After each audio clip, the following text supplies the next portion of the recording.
want nothing from you but for you to leave this room and know what you want. What do you want in your marriage? What do you want with your son and your daughter? What do you want in your health? What do you want financially? Like, how much money do you want to make a year? What do you want to drive? How do you want to live? Stop just waking up like an accident. What do you want?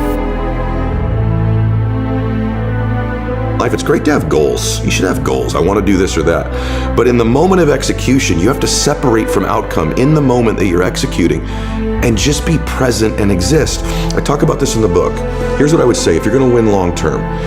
95% of people have an operating system in their mind where they operate out of history and memory. And about 5% of humans operate out of vision and imagination. So the reason we're so much happier, I believe, when we're children is we have no history and memory. So we operate out of imagination and dreams and vision. But at some age, some people it's 5 years old, some it's 8, some it's 18, some it's 28, they create a history.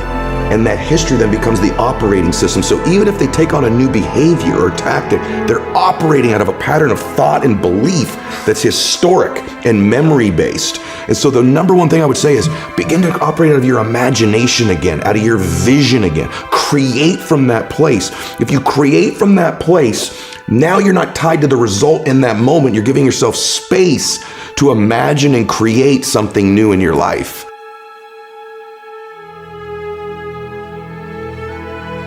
And then once you find out what you want, spend the rest of your natural life waking up and going after it. The reason why I speak with so much passion, E.T., why do you speak with so much authority? Because I'm talking about my life.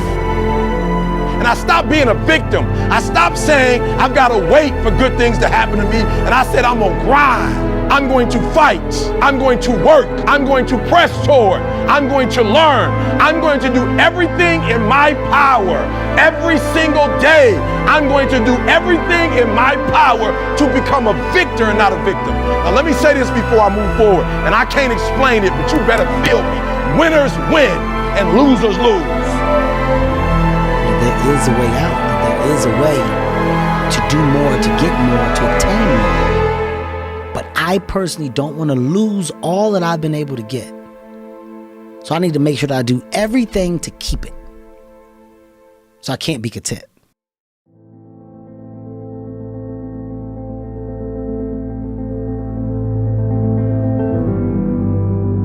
So there is an understanding, but I refuse to click on the switch of,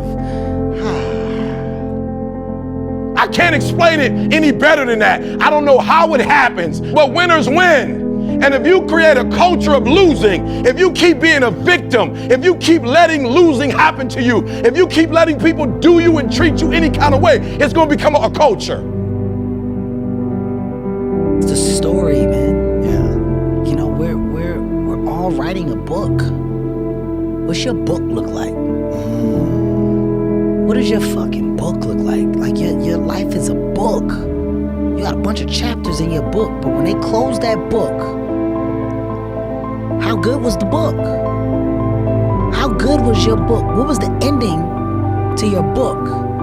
If the ending to my book can be so amazing because of all that was done, not the money, all that was accomplished, the first to do, the man that did this, he caused the merger between this. Because of his commitment and growth to this, the communities were then given this, made education this, changed the way the schooling was, blah, blah, blah, gave books, gave computers, gave all of the things that can be associated with you and your existence become a part of the chapters in your book. So my drive is about my book. I was a New York Times #1 bestseller. People would be done. They did it. I'm writing another book. You writing the book right now? Yeah. What happens if you are 2-time New York Times #1 bestseller? If you get the 2, what happens if you get the 3? Good intentions are overrated. I know so many people, well, I'm going to do that. Yes, I think that's a good idea. I think I'm going to do that. So good intentions are the most overrated phrase in the world. You've got to go from good intentions to good actions. Nothing happens until you've got good actions. Now, the only place to go from failure is to win. You have to achieve failure. Nobody wants to go that far. It's too scary. But you know something? That's where winning is.